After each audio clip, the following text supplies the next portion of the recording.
မင်္ဂလာပါခင်ဗျာ Paper Stream မြန်မာရဲ့ဇွန်လ31ရက်တောက်ကြတဲ့ညရှိတဲ့သတင်းတွေကိုကျွန်တော်ထိန်းသိမ်းကတင်ဆက်ပေးတော့မှာပါဒီနေ့ညအတွက်တင်ဆက်ပေးမဲ့သတင်းတွေကတော့ခွဲထွက် DKBA ပုံမှုချုပ်စောကျော်တက်အဖွဲ့ဟာ DKBA ကတာဝန်ပြန်ပေးပြီးပြန်လည်အတိမတ်ပြုလဲဆိုတဲ့သတင်းရွှေညောင်မှာစကားချင်းတင်ဖြစ်မှုကိုအညိုတေးက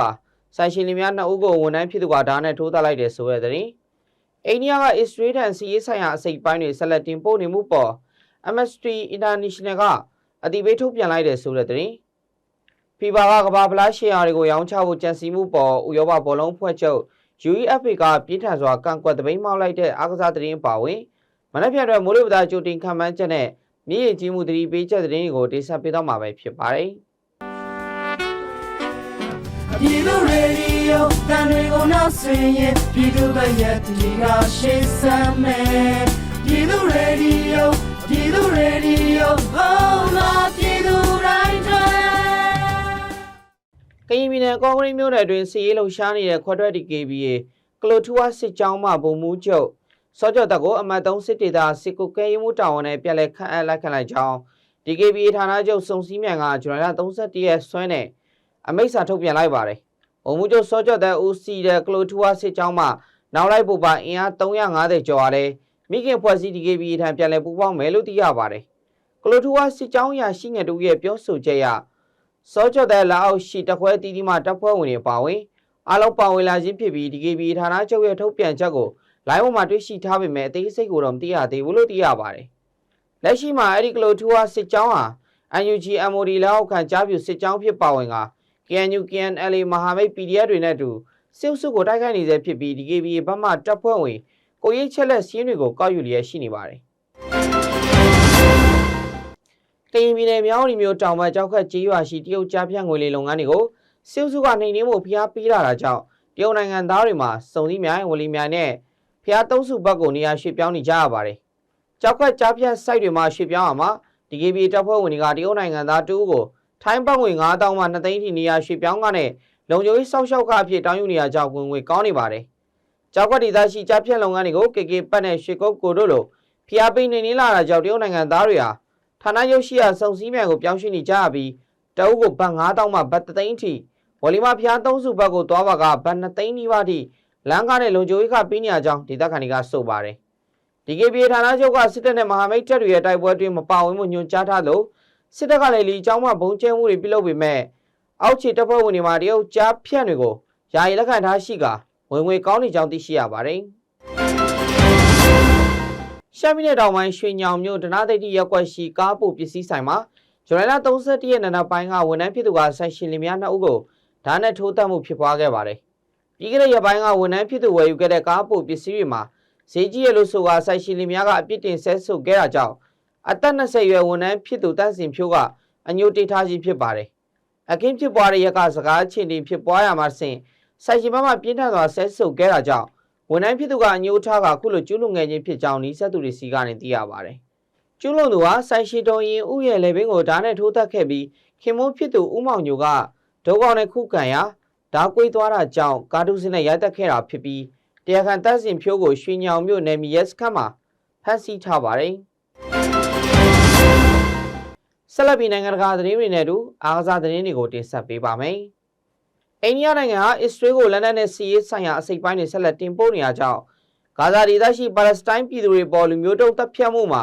ပါဝင်ပတ်သက်မှုအန္တရာယ်ရှိနိုင်ကြောင်း Amnesty International ကဇူလိုင်လ30ရက်မှာထုတ်ပြန်လိုက်ပါတယ်။2023ခုနှစ်အောက်တိုဘာလ9ရက်နောက်ပိုင်း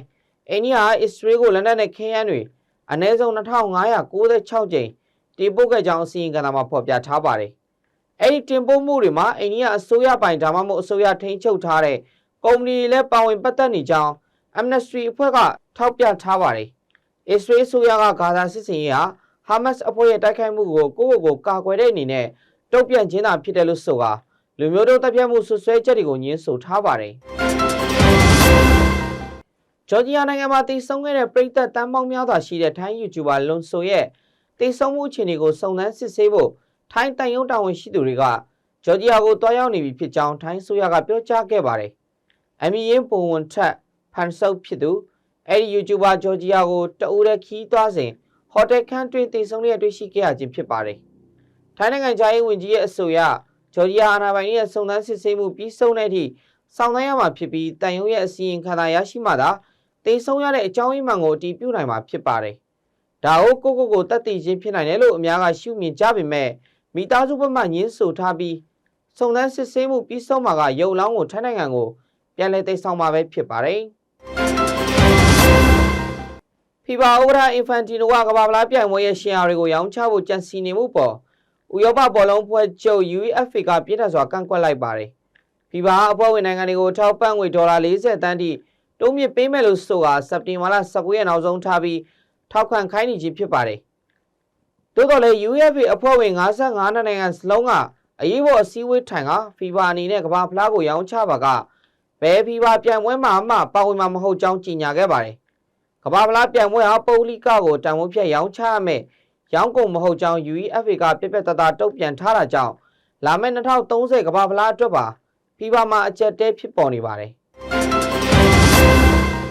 နောက်ဆုံးအနေနဲ့မိုးလေဝသသတင်းတွေကိုတင်ဆက်ပေးပါမယ်။မနက်ဖြန်ဩဂတ်စ်လ10ရက်နေ့အတွက်မိုးလေဝသကြိုတင်ခန့်မှန်းချက်အရကပလီပင်လယ်ပြင်နဲ့ဘင်္ဂလားပင်လယ်အော်တို့မှာမုတ်တုံတွေအားကောင်းနေစေဖြစ်တာကြောင့်မြန်မာနိုင်ငံတဝန်းလုံး၌မိုးထီချုံရွာသွန်းနိုင်ပြီးစကိုင်းတိုင်းဒေသကြီးအောင်ပိုင်းရန်ကုန်တိုင်းဒေသကြီးပဲခူးတိုင်းဒေသကြီးနှင်းတိုင်းဒေသကြီးကချင်ပြည်နယ်ရှမ်းပြည်နယ်မြောက်ပိုင်းချင်းပြည်နယ်ကရင်ပြည်နယ်နဲ့မွန်ပြည်နယ်တို့မှာနေရာကွက်ရင်မိုးကြီးနိုင်ပါတယ်။မြန်မာကမ်းရိုးတန်းရှောင်းနယ်ကမ်းလွန်ပင်လယ်ပြင်တို့မှာမိုးတက်လေပြင်းတွေကြောက်ပြီးလိုင်းကြီးနိုင်ကမိုးတက်လေပြင်းကျစဉ်ရေပြင်မြေပြင်လေဟာတနအီကိုမိုင်30မှ35မိုင်ထိတက်ခတ်နိုင်ပြီးလှိုင်းမြင့်မှာ10ပေမှ17ပေထိရှိနိုင်ကြောင်းမိုးလေဝသနဲ့ဇလားဗေဒညွှန်ကြားမှုဦးစီးဌာနကထုတ်ပြန်ထားပါတယ်။ဒါပြင်မိုးစရိုက်ရွာသွန်းမှုတွေကြောင့်စစ်တောင်းမြေဟာမတောင်းမြို့မှာ၎င်းငါဝမြေဟာငတိုင်းချောင်းမြို့မှာ၎င်းမဲဆိုင်ချောင်းဟာတာချီလိတ်မြို့မှာ၎င်းစိုးရင်ရေမှတ်ကိုအသီးသီးရောက်ရှိနေပြီးနောက်12နာရီအတွင်းထပ်မံမြင့်တက်လာတဲ့ကြောင်းအသိပေးထားပါတယ်။တို့ဖြစ်ပါ၍မြစ်ကမ်းအနီးမြေနိမ့်ပိုင်းနဲ့တောင်ကုန်းတောင်တန်းနေထိုင်ကြသူတွေအနေနဲ့ရေကြီးမှုမြေပြိုမှုအန္တရာယ်တွေကိုအထူးသတိပြုကြိုတင်ပြင်ဆင်ကြဖို့နဲ့ပင်လယ်ပြင်ခီးသွားလာသူတွေအနေနဲ့လည်းဘေးအန္တရာယ်ကင်းရှင်းသတိထားကြဖို့မိုးလေဝသဌာနကနှိုးဆော်ထားပါတယ်ခင်ဗျာ။ Pipes တွေမြန်မာညရှိတဲ့သတင်းစီစဉ်ကတော့ဒီလောက်ပါပဲ။ Pipes တွေမြန်မာနေ့စဉ်သတင်းတွေကို Pipes တွေမြန်မာ YouTube Channel နဲ့ Facebook Page တို့မှာညစီထုတ်လွှင့်သွားမှာဖြစ်လို့စောင့်မျှော်နှားဆင်နိုင်ပါတယ်ခင်ဗျာ။နားဆင်သူမိဘပြည်သူများအားလုံးဘေးပေါင်းရန်ပေါင်းကနေကင်းဝေးပြီးစစ်ဘေးကိုအောင်နိုင်က Federal Democracy စနစ်ကိုအများဆုံးရရှိပိုင်ဆိုင်ကြပါစေကြောင်း Pipes တွေမြန်မာကနေဆုမကောင်းတောင်းပေးလိုက်ရပါတယ်ခင်ဗျာ။ Pido radio, dane una señe, pido vaya tira shesame. Pido radio, oh la pido radio.